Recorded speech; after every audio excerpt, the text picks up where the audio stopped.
घनघोर जंगल था जहाँ टुनटुनी चिड़िया अपने छोटे से घोंसले में रहती थी। वो एक बहुत गरीब चिड़िया थी जिसका जीवन संघर्ष से भरा था। हर दिन उसे अपने खाने की तलाश में मेहनत करनी पड़ती थी, लेकिन जंगल में एक कालू कौआ हमेशा उसका पीछा करता रहता था। वो टुनटुनी के संघर्षों को मजाक उड़ाता और उसे परेशान करता था।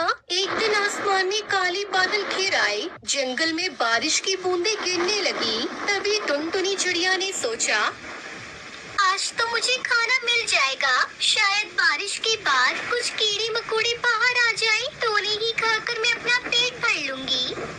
ये कहकर वो अपने घोंसले से बाहर निकली, लेकिन बारिश की बूंदें उसे परेशान करने लगी। तभी कालू कौवा उड़ता हुआ उसके पास आया और उससे बोला, अरे टुनटुनी, कैसी हालत बना रखी है तुमने। तुम हमेशा ऐसे ही बेहाल रहोगी। लगता है तुम्हें कभी खुशी नहीं मिलेगी। ये सुनकर टुनटुनी चिड़िया ने उसे जवाब दिया, हाँ कालू, तुम बिल्कुल सही कह रहे हो, क्योंकि तुम हमेशा मेरा पीछा करते रहते हो। कालू, मुझे अपने जीवन में खुश रहने दो और तुम अपने काम से काम रखो। खुश रहने की बातें तुम मुझसे मत कहो। तुम तो हमेशा से गरीब हो, तुम्हारे पास कुछ नहीं है। कालू कौवे कहकर हंसते वहाँ से चला गया। बारिश के बाद जंगल में हरियाली छा गई। फिर टुनटुनी ने सोचा, अगर मैं थोड़ी और मेहनत करूँ तो शायद कुछ नया खोजूं, शायद मुझे कुछ अच्छा मिल जाए।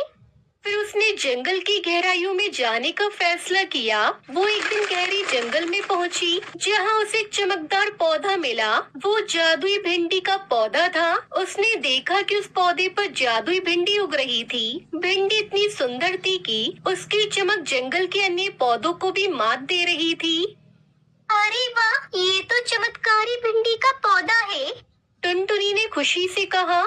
अगर मैं इसकी खेती करूंगी तो मेरे पास खाने के लिए बहुत कुछ होगा। हाँ, मुझे ऐसा ही करना चाहिए। फिर टुनटुनी ने उस जादुई भिंडी की खेती करने का निर्णय लिया। उसने मेहनत से उसे सींचा और उसकी देखभाल की। कुछ ही दिनों में भिंडी ने फल देना शुरू कर दिया, लेकिन कालू कौवे से देखकर जल गया। वो उसके पास गया, उससे पूछा, अरे तुमने ये सब कैसे किया टुनटुनी? क्या तुम्हारे पास जादू है? टुनटुनी चिड़िया ने गर्व से कहा, हाँ, मेरे पास जादू है। ये मेरी मेहनत और इस जादुई भिंडी का फल है। अब मैं खुश हूँ और मुझे खाने की चिंता नहीं है। तुम जाकर अपना काम करो। फिर कालू ने सोचा, अगर मैंने इसे हमेशा के लिए खत्म नहीं किया तो ये मुझे हमेशा परेशान करती रहेगी। फिर कालू कौवे ने एक योजना बनाई। एक रात जब टुनटुनी सो रही थी, कालू कौवे ने भिंडी के पौधों को नष्ट करने का प्रयास किया, लेकिन टुनटुनी चिड़िया ने उसे देख लिया और चिल्लाते हुए बोली, तुम ये क्या कर रही हो कालू? तुम मेरी मेहनत को क्यों बर्बाद कर रही हो? कालू ने उसे चिढ़ाते हुए बोला, तुम्हारी मेहनत, ये तो मेरी मेहनत है। मैं तुम्हें ये सब नहीं करने दूंगा। मैं तुम्हारी भिंडी की खेती को बर्बाद कर दूंगा। समझी तुम टुनटुनी चिड़िया? ये सुनकर टुनटुनी चिड़िया ने उससे कहा, तुम मेरी मेहनत को खत्म नहीं कर सकते कालू। मैं तुम्हें रोक दूंगी। मैं अपनी मेहनत पर यूं पानी नहीं फिरने दूंगी। मैं तुम्हारे नाकाम इरादों को मिट्टी में मिला दूंगी। समझे तुम? मैं तुमसे डरने वाली नहीं हूँ। ये जादुई भिंडी की खेती मेरी है। मैंने इसे पानी देकर सींचा है।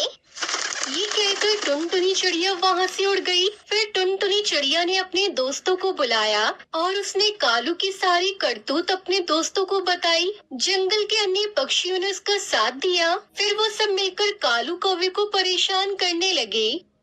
सुनो कालू कौवे, तुम यूं टुनटुनी चिड़िया को परेशान नहीं कर सकते। ये जादुई भिंडी की फसल उसकी है। वो उसे बाजार में बेचे या उसे खाए, वो उसकी मर्जी। तुम उसे अकेला मत समझो। हम सब टुनटुनी चिड़िया के साथ हैं। तभी टुनटुनी चिड़िया की दोस्त बबली कबूतरी ने कहा, हाँ, हम मिलकर तुम्हें हराएंगे। कालू कौवे, तुम्हें टुनटुनी चिड़िया का पीछा छोड़ना ही होगा। टुनटुनी चिड़िया के साथ इतने सारे पक्षियों को देखकर कालू कौवा डर गया और कालू ने सोचा, ये तो मुश्किल है, लेकिन मैं हार नहीं मानूंगा। कालू कौवा टुनटुनी चिड़िया की भिंडी के खेत पर हमला करता है, लेकिन टुनटुनी चिड़िया उसके सभी साथी मिलकर उसे बहुत मारते हैं और वहाँ से भगा देते हैं। शुक्रिया दोस्तों, तुम सबकी वजह से मेरी भिंडी की खेती बच गई, वरना पता नहीं वो कालू कौवा क्या करता। दोस्तों, आज के हादसे के बाद मैंने सीखा है कि किसी भी बुराई का सामना करने के लिए हमें एक साथ होना चाहिए। हमेशा मेहनत करो और कभी हार मत मानो। कड़ी मेहनत और एकता से हर कठिनाई का सामना किया जा सकता है। आखिरकार कड़ी मेहनत के बाद टुनटुनी और उसके दोस्तों ने मिलकर कालू कौवे को जंगल से भगा दिया। अब वो आजाद थी और अपनी जादुई भिंडी की खेती कर सकती थी और उसे बाजार में बेच सकती थी। उसने कालू को सिखाया कि मेहनत और एकता से सभी मुश्किलों का सामना किया जा सकता है। इस कहानी से हमें सीख मिलती है कि अगर हम एकजुट रहे और मेहनत करें तो हमें किसी भी चुनौती का सामना करने की ताकत मिलेगी। टुनटुनी चिड़िया ने साबित कर दिया कि गरीब होने का मतलब ये नहीं है कि हम हार मान लें।